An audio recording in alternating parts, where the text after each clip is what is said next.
The old monitoring station sat quietly on the edge of the Atacama Desert, a relic of humanity's decades-long commitment to deep space observation.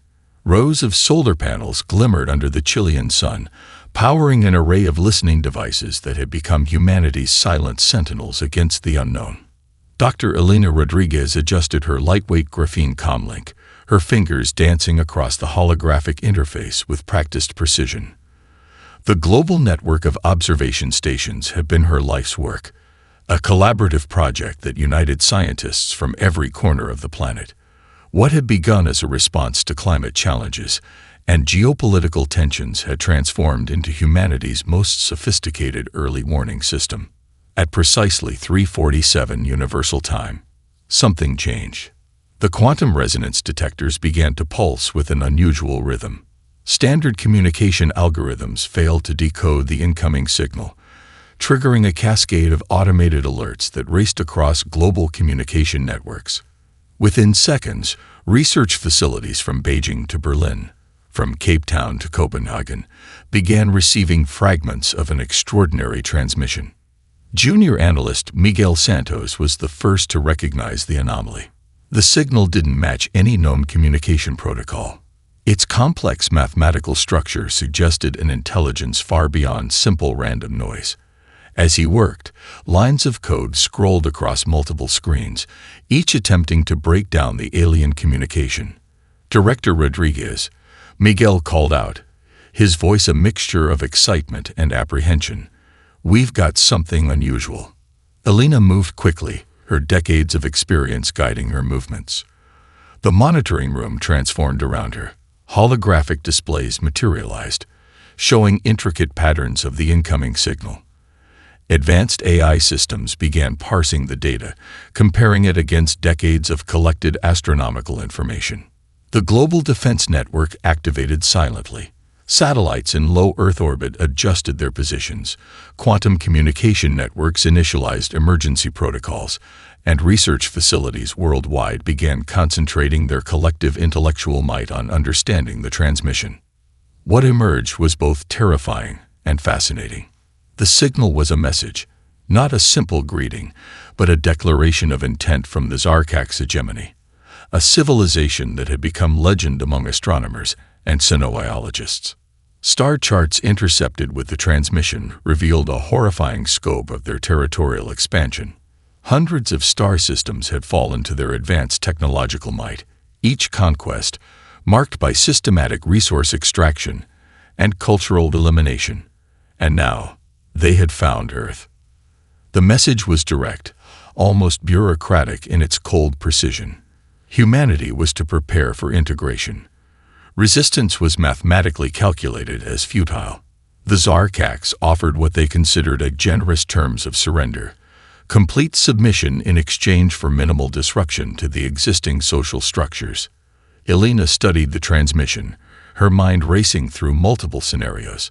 The Zarkaks' communication revealed much about their civilization, a hierarchical society driven by efficiency, with no concept of individual creativity or adaptive thinking. They saw civilizations as resources to be cataloged, consumed, and integrated. They had no idea what they were walking into. Global leadership convened within hours, the United Earth Council, a body that had emerged from decades of collaborative problem-solving, gathered in a secure facility deep beneath the Swiss Alps. Representatives from every major research institution, military branch, and diplomatic corps assembled virtually and in person. The mood was not one of panic, but of calculated preparation. Miguel continued analyzing the transmission, revealing layers of complexity that fascinated the scientific community. The signal contained not just a message, but embedded data packets that seemed to be preliminary reconnaissance information. The Zarkaks had done their homework, or so they believed. Satellite imagery and deep space sensors began tracking the approach of the first Zarkak scout ships. They moved with mechanical precision, following established invasion protocols that had worked countless times before. But Earth was different. Years of addressing global challenges, climate change, resource management, technological integration, had transformed humanity. Where other civilizations might have fractured under such a threat, humans had learned to collaborate, to innovate, to adapt. The Zarkaks thought they were approaching a simple planetary conquest. They were about to discover something entirely unexpected. As the first alien vessels entered the solar system's outer boundaries, a quiet determination spread across the planet.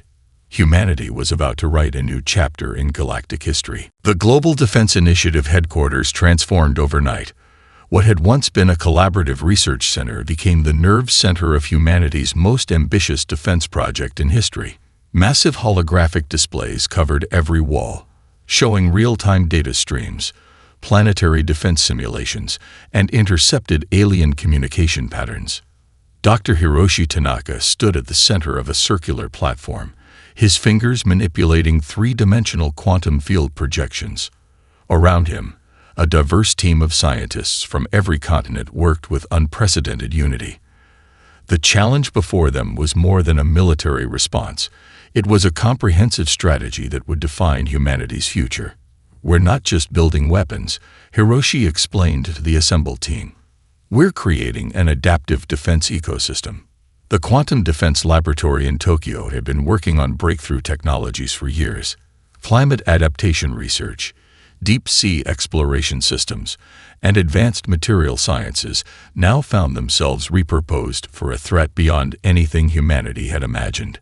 Graphene-based adaptive armor, neural-linked combat systems, and quantum communication networks became the building blocks of Earth's defense. In the Brazilian research complex of São Paulo, engineer Carolina Oliveira led a team developing next-generation spacecraft. Their designs threw away traditional rocket engineering, instead focusing on mobility, adaptability, and intelligent response systems. Each vessel would be more than a machine. It would be a living, thinking entity capable of making split-second decisions. "Traditional military hierarchies won't work," Carolina told her team. "We need ships that can think, adapt, and communicate faster than any centralized command structure." The global communication network became a living organism of its own.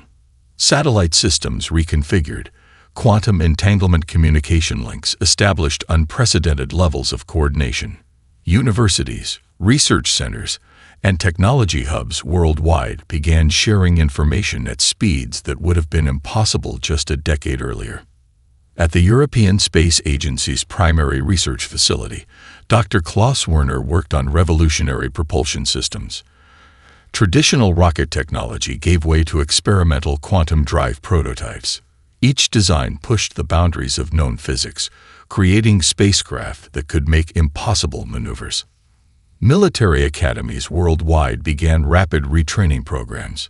The old models of warfare, hierarchical command structures, rigid battle plans, were completely dismantled.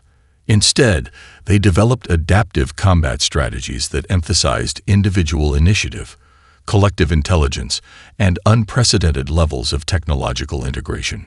Artificial intelligence systems worked alongside human researchers, running millions of potential scenarios every second.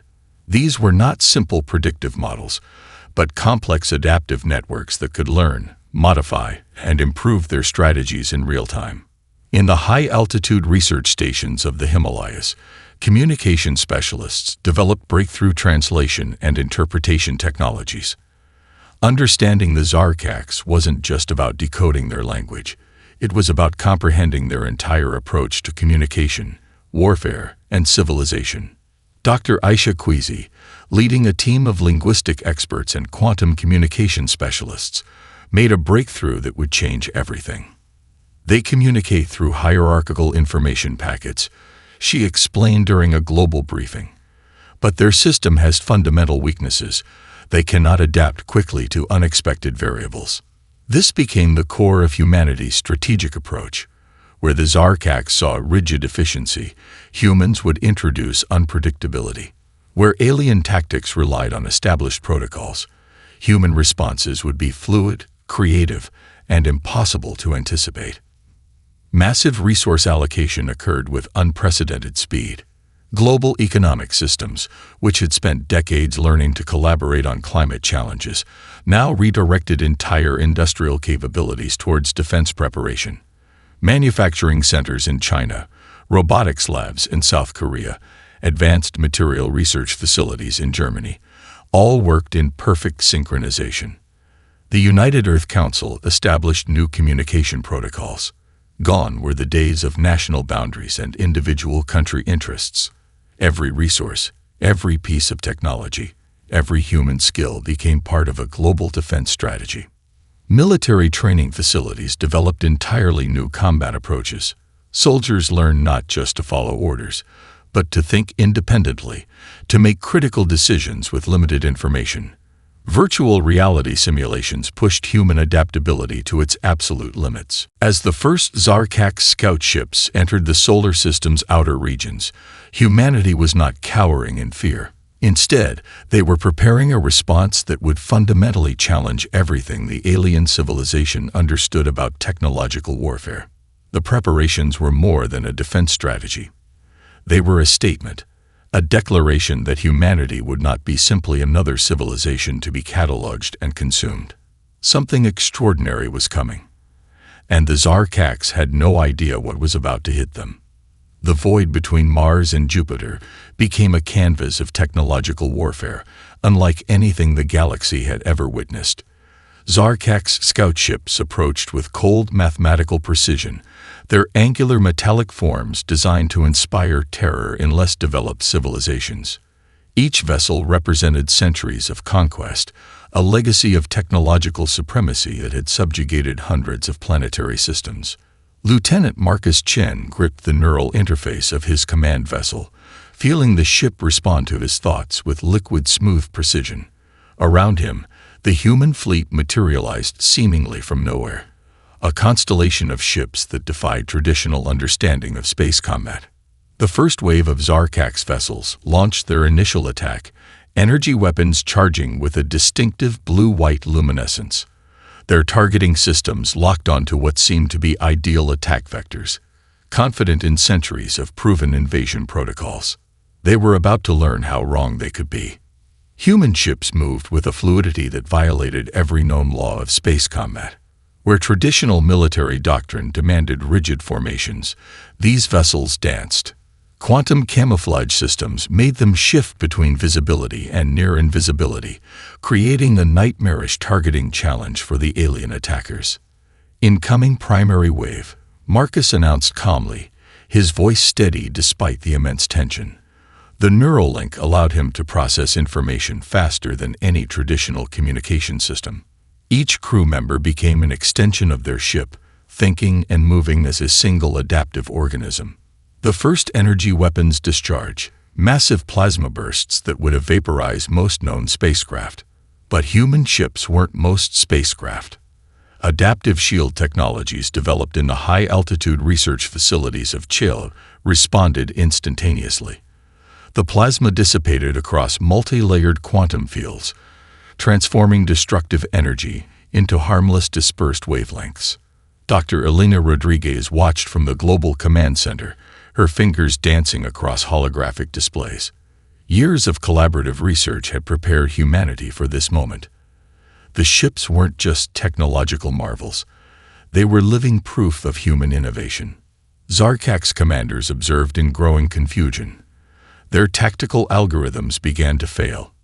Each human response was beautifully chaotic, completely outside any predictive model. Where alien tactics demanded precise, predetermined movements, human ships responded with creative unpredictability. Lieutenant Chen's squadron employed tactics that would have been considered impossible just months earlier. Ships would momentarily link their quantum communication networks, sharing tactical information faster than light, then separate with impossible speed. They became a fluid, thinking collective, each vessel an individual yet part of a greater whole. The first hour of combat rewrote everything known about space warfare. Zarkak's energy weapons found themselves neutralized by adaptive countermeasures. Targeting systems designed to lock onto specific energy signatures became useless against ships that could instantaneously modify their electromagnetic profile. What should have been a simple conquest turned into a complex, frustrating engagement.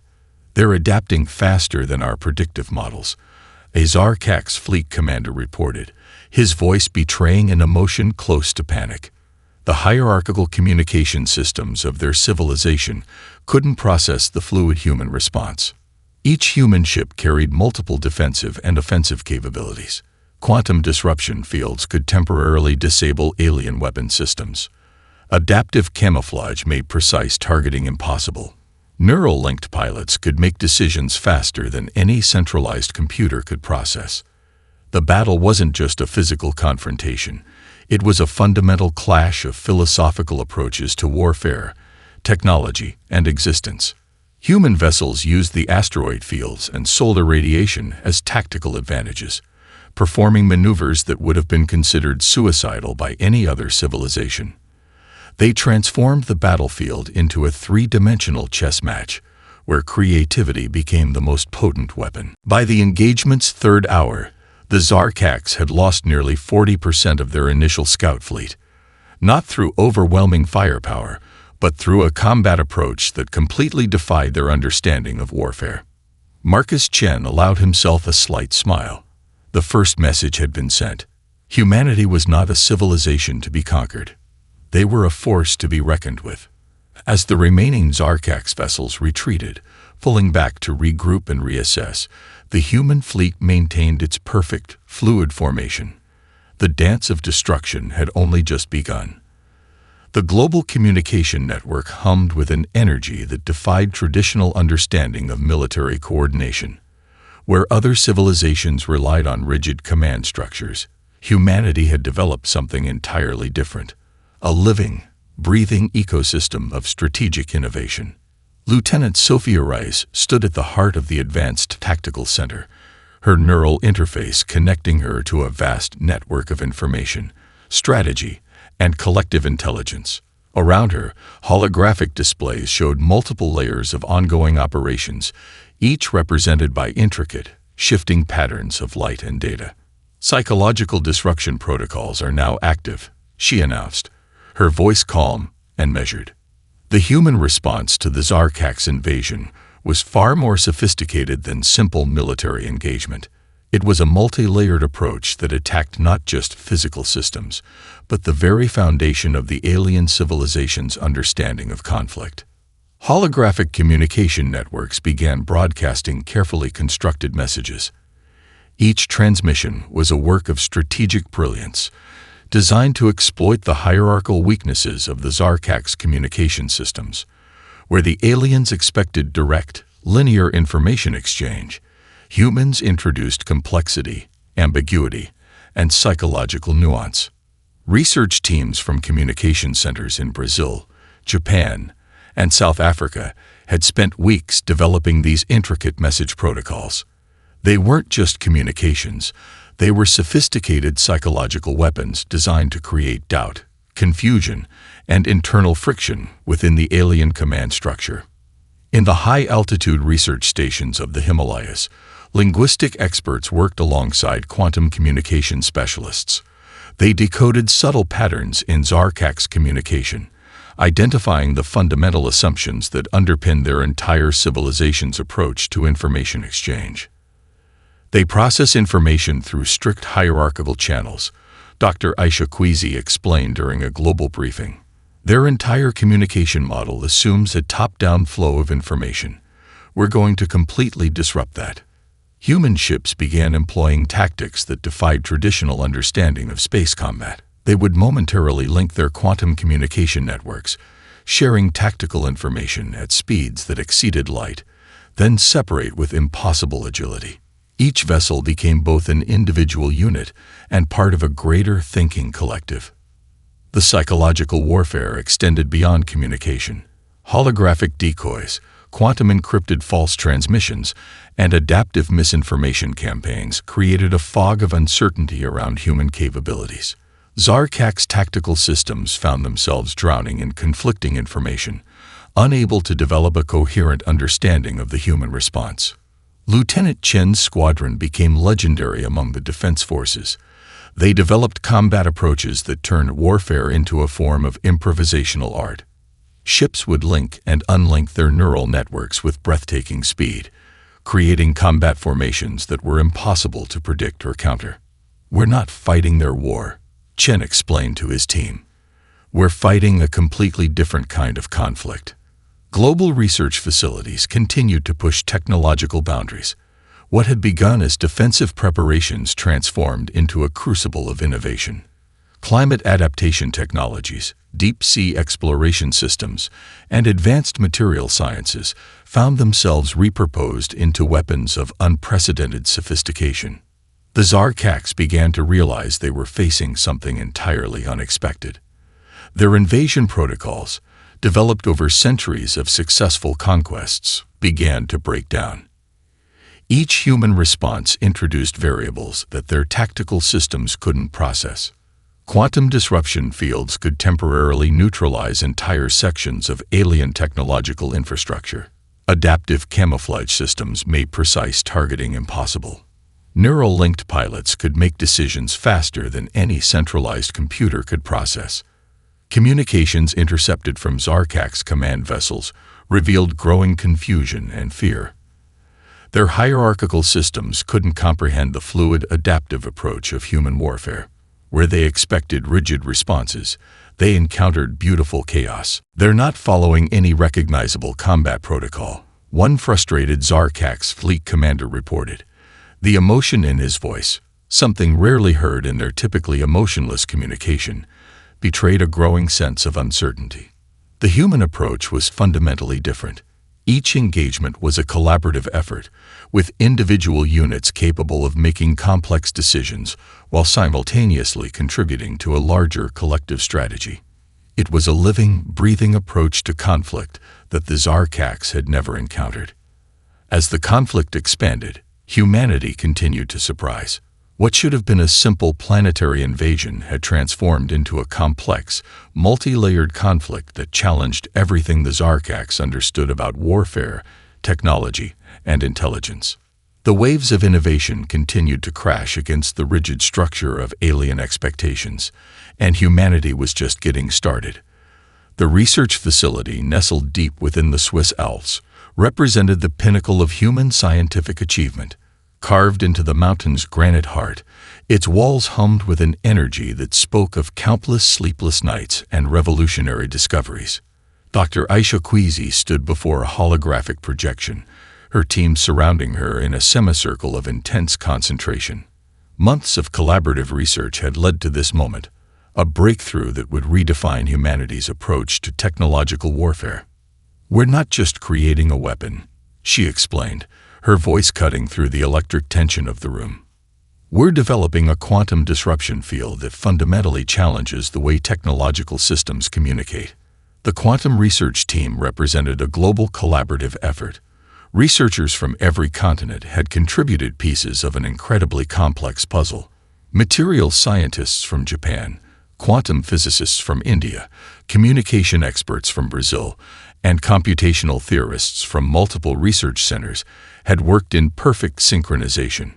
Their target was nothing less than the complete technological infrastructure of the Zarkaks invasion force. The breakthrough came from an unexpected intersection of disciplines. Climate adaptation research, originally developed to address global environmental challenges, provided critical insights into adaptive system design. Deep-sea exploration technologies contributed understanding of complex, dynamic communication networks. Preliminary tests showed promise beyond their wildest expectations. The quantum disruption field could temporarily neutralize advanced technological systems, creating windows of vulnerability that traditional weapons could never achieve. "It's like finding the perfect note that can shatter glass," one of the senior researchers remarked.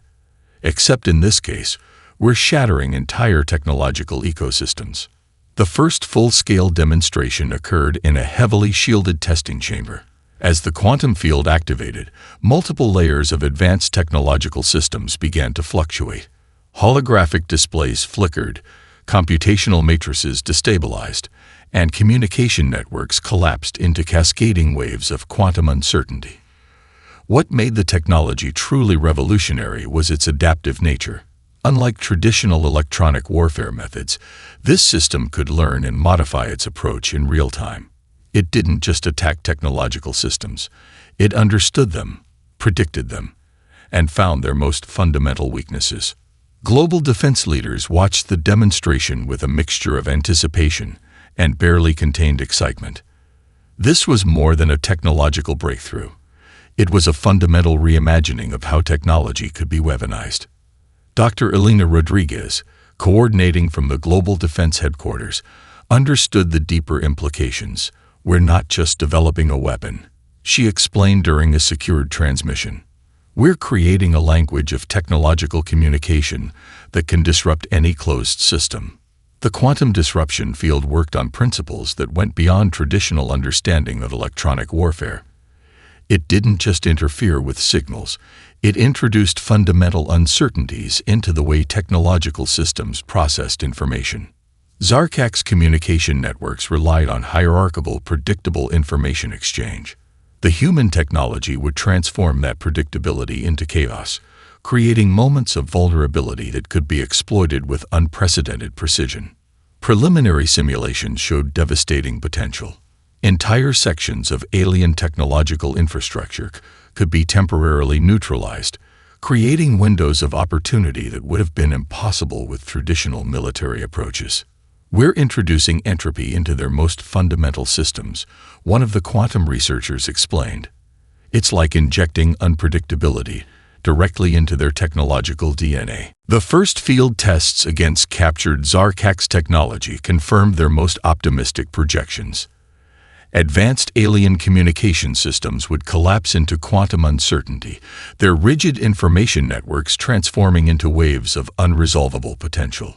What made the technology truly remarkable was its collaborative nature. No single researcher could claim complete credit. It was the product of a global effort, a testament to humanity's ability to work together in ways the Zarkaks could never understand. As the first full-scale prototypes were prepared for deployment, the research team knew they had created something more than a weapon. They had developed a new approach to technological interaction, a method of communication that challenged everything known about information exchange. The Zarkak's invasion force was about to encounter something they could never have anticipated. Humanity was ready to show them the true meaning of innovation. The Zarkak's leadership convened in their primary strategic chamber, a massive crystalline structure that floated above their homeworld's primary metropolis. Holographic displays showed the deteriorating invasion plan, each projection more disturbing than the last. Supreme Strategist Vorlak studied the data with growing concern. Humanity was unlike any civilization they had encountered in centuries of galactic conquest. Traditional invasion protocols were crumbling, replaced by a form of warfare that defied every strategic model in their extensive database. We are experiencing systemic failure across multiple invasion vectors, reported the primary tactical analyst, his voice devoid of emotion, but laden with an unprecedented undertone of uncertainty. The human counterattacks had become something more than a simple defensive response. They were pushing deep into territories the Zarkaks considered untouchable. Each engagement revealed another layer of human potential that the alien civilization struggled to comprehend. Global communication networks on Earth hummed with collaborative energy. Universities, research centers, and military installations worked with a synchronization that was itself a weapon. Where the Zarkaks saw a rigid hierarchy, humans demonstrated fluid, adaptive intelligence. Lieutenant Marcus Chen led a squadron that had become legendary among human defense forces. Their combat approach transformed warfare into a living, breathing strategy. Ships would link and unlink their quantum communication networks with impossible speed, creating combat formations that challenged every known law of space engagement. We're rewriting the rules of conflict, Chen explained during a global strategy briefing. His words were more than a statement. They were a declaration of human potential. The quantum disruption field developed in the Swiss Alps research facility proved to be a game-changing technology. It didn't just attack Zarkak's systems, it fundamentally challenged their understanding of technological communication. Entire sections of alien technological infrastructure would collapse into waves of quantum uncertainty, leaving their most advanced systems vulnerable. Captured Zarkak's vessels became laboratories of innovation. Human researchers worked around the clock, dismantling alien technologies and understanding their fundamental weaknesses. Each piece of alien technology became a learning opportunity, another chance to develop more sophisticated defensive and offensive capabilities. Dr. Elena Rodriguez coordinated the global response from the United Earth Defense Center. The approach was comprehensive. Every scientific discipline, every technological innovation became part of the collective defense strategy. The Zarkaks began to realize they had gravely miscalculated. Humanity was not a simple planetary civilization to be conquered. They were an adaptive, innovative species that transformed challenges into opportunities with unprecedented speed. Psychological warfare became as important as physical combat. Human communication networks broadcast messages designed to exploit the fundamental weaknesses of the Zarkaks' hierarchical communication systems. Where the aliens expected direct, linear information exchange, humans introduced complexity, ambiguity, and psychological nuance. They're fighting a war we don't even understand, a frustrated Zarkak's fleet commander reported. The emotion in his voice, something rare in their typically emotionless communication, betrayed a growing sense of uncertainty. Each human engagement introduced variables that the Zarkak's tactical systems couldn't process. Adaptive shield technologies, quantum-linked combat networks, and neural interface spacecraft created a form of warfare that was more art than science. The conflict expanded beyond simple military engagement. It became a complex, multi-layered confrontation that challenged everything the Zarkaks understood about warfare, technology, and intelligence. Research facilities worldwide continued to push technological boundaries. Climate adaptation technologies, deep-sea exploration systems, and advanced material sciences found themselves repurposed into weapons of unprecedented sophistication. Vorlak and the Zarkaks' leadership realized they faced a fundamental crisis. Their centuries of galactic conquest had never prepared them for an enemy that could adapt, innovate, and collaborate with such speed and creativity. Humanity was rewriting the rules of galactic engagement. As the conflict continued to expand, one thing became increasingly clear: this was no longer just a defensive war. Humanity was taking the fight to the Zarkaks, transforming an attempted invasion into a fundamental challenge to the alien civilization's entire approach to existence. The tide was turning, and the Zarkaks were about to discover the true meaning of human potential. The space near the Zarkaks' homeworld transformed into a canvas of technological warfare, unlike anything the galaxy had ever witnessed. Hundreds of human vessels approached in a formation that defied traditional military understanding. A living, breathing network of combat potential. Lieutenant Sophia Rice stood at the command center, her neural interface connecting her to an unprecedented collaborative system. Around her, a global team of strategists, scientists, and combat specialists worked as a single, unified intelligence. This was more than a military operation. It was the culmination of humanity's collective potential. Quantum disruption protocols are active, she announced, her voice calm despite the magnitude of the moment. The human fleet moved with a fluidity that seemed to defy the basic laws of space combat. Each vessel was more than a weapon. It was a thinking, adapting entity. Quantum communication networks allowed instantaneous sharing of tactical information, creating a combat approach that was part strategy, part improvisation, and entirely unprecedented. Zarkak's defensive systems began to falter. Their centuries-old invasion protocols crumbled against an enemy that refused to follow any recognizable pattern of warfare. Where they expected rigid formations and predictable responses, they encountered a hurricane of adaptive intelligence. The battle began with a series of holographic deceptions that completely shattered the Zarkaks' tactical systems. Human vessels appeared and disappeared, their quantum camouflage technologies creating impossible-to-track combat formations. energy weapons discharged from locations that seemed to violate the basic understanding of spatial positioning. Dr. Elena Rodriguez coordinated from the Global Defense Center, her team managing a multi-layered assault that was part technological warfare, part psychological operation. Every transmission, every tactical movement was designed to introduce maximum uncertainty into the alien defense systems. "We're not just fighting their ships," she explained to her team. "We're dismantling their entire understanding of conflict." The quantum disruption field developed in the Swiss Alps research facility proved to be the ultimate weapon. It didn't just attack Zarkak's technological systems. It fundamentally challenged their entire communication infrastructure. Entire sections of their most advanced defensive networks would collapse into waves of quantum uncertainty. Human ships moved like a living organism, linking and unlinking their communication networks with impossible speed. Where the Zarkaks expected hierarchical command structures, they encountered a fluid, adaptive intelligence that could make decisions faster than any centralized system. Supreme strategist Vorlak watched in growing horror as human vessels systematically dismantled their most advanced defensive technologies. Their invasion protocols, perfected over centuries of galactic conquest, became useless against an enemy that refused to follow any recognizable rules of engagement. The battle was a symphony of technological innovation. Adaptive shield technologies absorbed massive energy discharges. Neural-linked pilots made decisions that would have been impossible for traditional combat systems. Each human vessel became a node in a massive thinking network. Captured Zarkak's communication channels revealed growing panic. Their tactical systems couldn't process the human approach to warfare. It was as if they were fighting an enemy that existed in multiple states simultaneously. Unpredictable, adaptive, impossible to pin down.